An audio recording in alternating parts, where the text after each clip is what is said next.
네, 식중독 부분은 굉장히 출제 비율이 높은 파트이죠.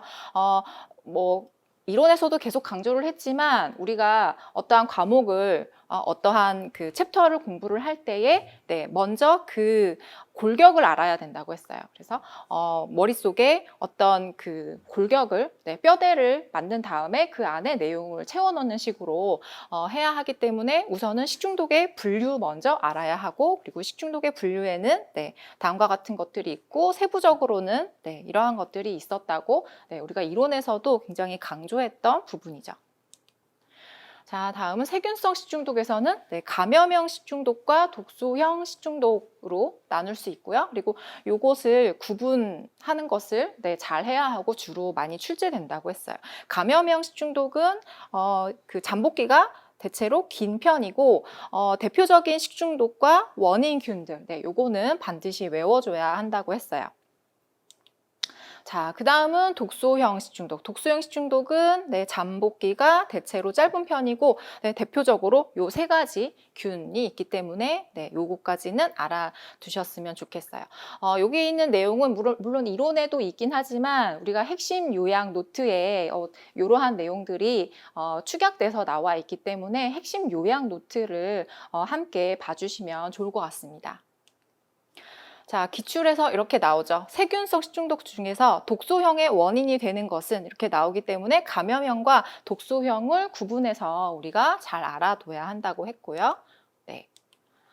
다음은 감염형 식중독에 가장 많이 나오는 살모넬라 식중독 원인균은 한 두세 가지 정도. 그래서 여기서 주의해야 할 것은 살모넬라 속이지만 이 타이피뮤리온과 엔테리티스 같은 것들은 살모넬라 식중독균인데 이 타이피는 그 경구감염병의 일종인 장티푸스, 그리고 파라타이피종 같은 경우는 마찬가지로 경구감염병의 파라티푸스의 원인균이라고 얘기를 했었죠. 그래서 주의해야 한다. 그리고 살모넬라균의 특징들, 열에 약하다. 그다음에 김밥에서 그 계란 지단에 의해서 주로 발생하는 그런 특징이 있고 다른 것들에 비해서 심한 고열이 난다. 그리고 60도씨에서 20분간 가열하면 충분히 예방할 수 있다라는 것이 특징이었죠.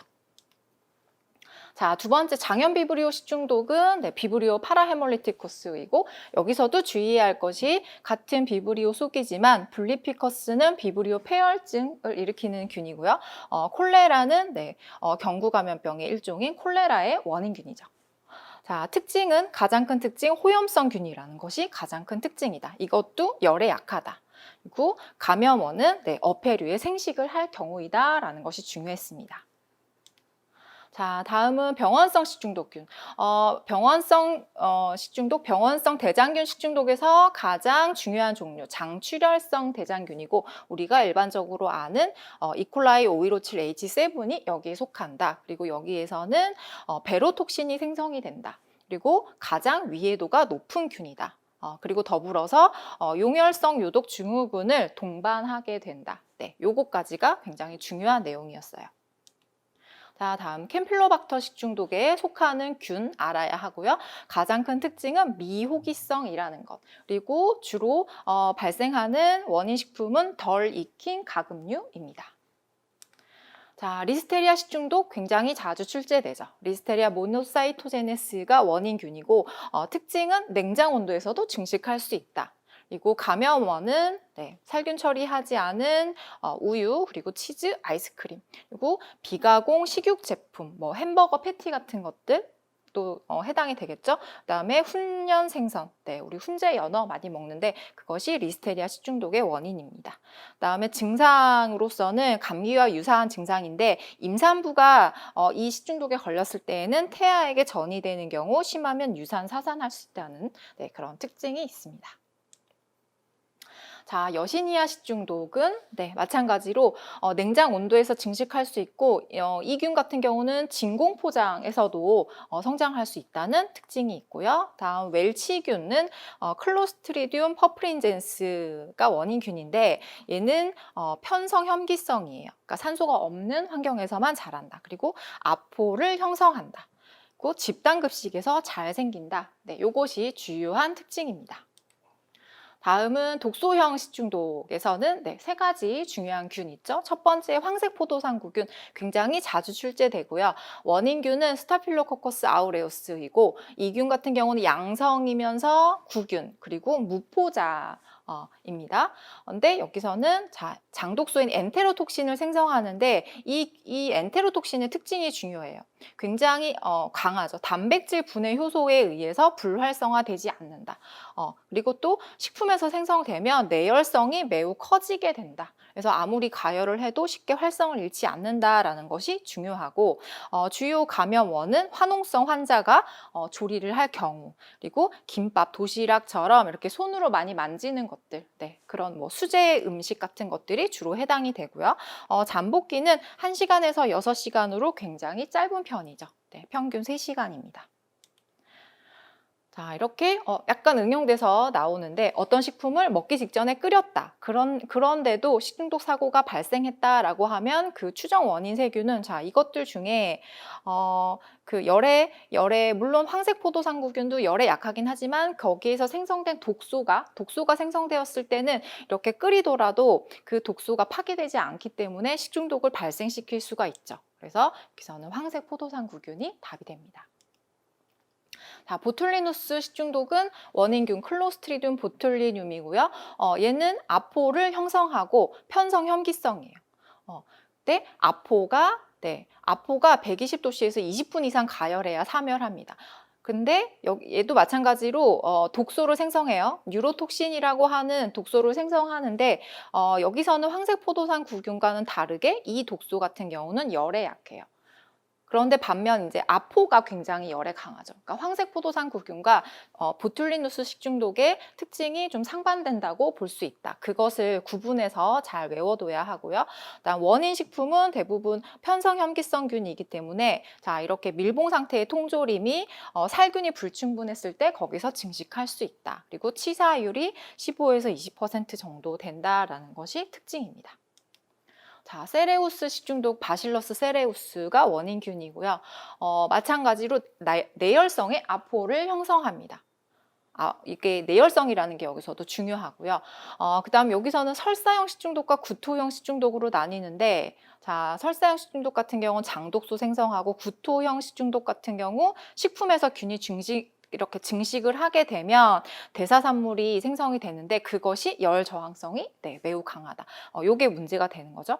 네, 설사형 같은 경우는 이렇게 그 유럽이나 미국 쪽에 주로 그 육식을 하는 그리고 채식을 하는 그런 종류에서 발생할 수 있고 구토형 같은 경우는 우리나라처럼 이렇게 탄수화물 기반의 식단을 주로 하는 그런 쪽에서 많이 발생할 수 있습니다. 그래서 우리나라 예전에 발생했던 사례로서는 제가 중국집에서 볶음밥이 집단 식중독의 원인이었다라는 얘기를 했어요. 그래서 여기서 기억해 두시면 되고요. 구토형 같은 경우 굉장히 짧습니다. 잠복기가 최소 30분. 이러한 그런 사례들이 있어서 그거랑 더불어서 기억을 해주시면 되겠어요. 기타 식중독균으로서는 프로테우스 모르가니 같은 경우는 알레르기 유발 물질인 히스타민을 생성한다라는 특징이 있었죠. 히스티딘을 분해해서 히스타민을 생성하기 때문에 이것이 알레르기 유발 원인이다라는 것이 중요했고 원인 식품은 등푸른 생선입니다. 자, 이렇게 알레르기성 식중독의 원인 물질과 가장 관계가 깊은 것은 이렇게 나왔을 때 히스타민. 상식적으로도 알고 있는 히스타민이 정답이고요. 자, 다음은 화학성 식중독으로 넘어가서 화학성 식중독의 종류도 굉장히 많습니다. 그래서 여기서도 우리가 뼈대를 만들고 가자. 그래서 분류를 먼저 보시면 의도적으로 첨가를 했느냐 우연에 의한 혼입이냐 우선 보면 자 의도적으로 첨가하는 것들 대부분 유해성 식품 첨가물이에요. 허가되지 않은 것들, 이러한 종류들이 있고, 그다음 우연에 의해서 혼입되는 경우들, 기구 용기에서 용출되는 경우, 그리고 잔류 농약인 경우. 그리고 환경 수질 오염에 의해서 중금속이나 어떤 뭐 방사성 오염 물질, 그리고 내분비계 교란 물질 이런 것들이 혼입될 수 있습니다. 마지막으로는 제조 유통 중에 이런 것들이 성분들이 변이가 일어나는 거예요. 가공 중에 혹은 조리 중에 또는 저장하는 중에 이렇게 이런 것들이 생성이 될 수 있다라는 것을 분류를 표로서 한번 정리를 해두시기 바랍니다. 자, 그럼 첫 번째, 유해성 식품 첨가물 크게 네 가지로 나눌 수 있고요. 유해성 보존료 종류, 착색료 종류, 감미료 종류, 표백료 종류, 네, 이렇게 정리를 해놨으니까 요것들 이름들, 명칭들만 외우고 가셔도 어느 정도는 답을 맞추실 수 있어요. 이렇게 나오죠. 유해성 포름알데히드와 관계가 없는 물질은 네, 여기서 보시면 답은 삼염화질소이고 요소수지, 유로트로핀, 롱갈리트 같은 경우에는 그 안에 포름알데히드를 포함하고 있기 때문에 그런 것들이 용출될 수 있다는 것 네, 우리가 이론에서 배웠어요. 자, 다음은 잔류농약. 잔류농약 종류들 굉장히 많지만 크게 유기인재와 유기염소제 기억해 두시면 되고요. 유기인재의 종류들 간혹 출제가 되고 가장 큰 특징, 맹독성이고 급성 독성이다. 하지만 반면에 안정성이 약하기 때문에 잔류성이 약하다는 특징이 있고요. 반면에 유기염소제의 종류들 세 가지 기본적으로 외워두시고 이것은 지용성이기 때문에 인체에 들어가게 되면 축적될 수 있다. 그래서 잔류성이 강하다. 하지만 독성은 좀 약한 편이다. 네, 요거랑 반대이기 때문에 구분해서 외워두시면 좋을 것 같아요. 자, 다음은 기구용기 포장에서의 용출입니다. 자, 합성수지에서 열경화성 수지와 열가소성 수지가 있고요. 열경화성 수지에는 페놀, 요소, 멜라민 수지가 있죠. 열경화성 수지에서 문제가 되는 것, 포름알데히드. 네, 포름알데히드가 문제가 된다라는 거 기억해 두시고요. 자, 열가소성 수지는 조금 여러 가지인데 우선 열가소성 수지는 다 폴리가 붙죠. 단량체들을 폴리머로 만들어서 이렇게 제조를 하게 되는데 자, 폴리염화비닐 수지 같은 경우에는 단량체가 문제가 되기도 하지만 여기에 쓰이는 가소제인 프탈레이트가 주로 문제가 됩니다.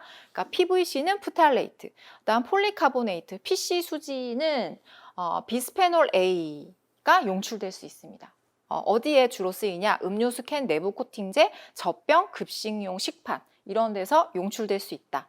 그 다음 프로필렌, 폴리프로필렌과 폴리스틸렌은 이것 자체가 이 단량체가 간혹 독성을 나타내기도 한다. 네, 이 정도 알아두시면 되겠어요.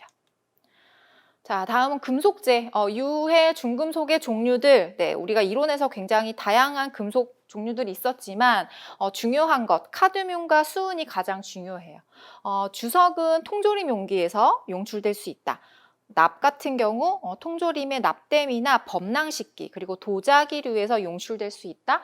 거기까지 알아두시면 되고 카드뮴과 수은 같은 경우는 네, 중독 증상명이 주로 출제되죠. 카드뮴은 이타이타의 병, 수은은 미나마타병이다. 이렇게 해서 구분해서 외워두시면 되겠어요.